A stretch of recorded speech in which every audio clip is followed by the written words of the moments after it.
د روس په مقابل کې یا د شوروي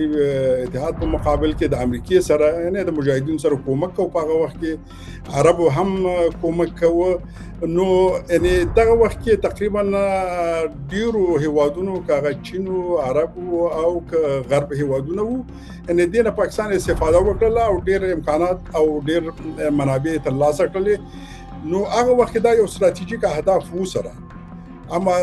د وخت زمان سره د هغه اهداف د نړۍ او د هیوادونو هغه ګټې سره هم د خبره تغییر شو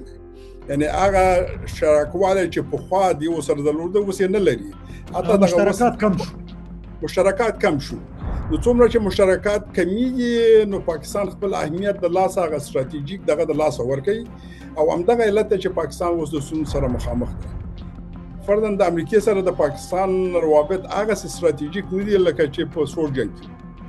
ځکه د جمهوریت په وخت کې هغه روابط دي سره ترانزاکشنل یعنی معنا دا د معاملې او دا کار راته وکړه په مقابل کې یو شی درکم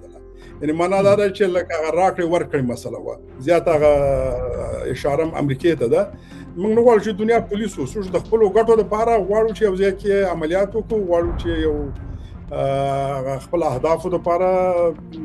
خپل نظامی یا سیاسي یا اقتصادي قوت نه استفاده وکړو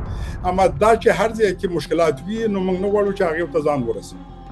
نو په دې خاطر باندې دغه ډلې چې کوم یو دي د هر یو هیواد د خپل ګټو په خاطر باندې به تصمیم نیسي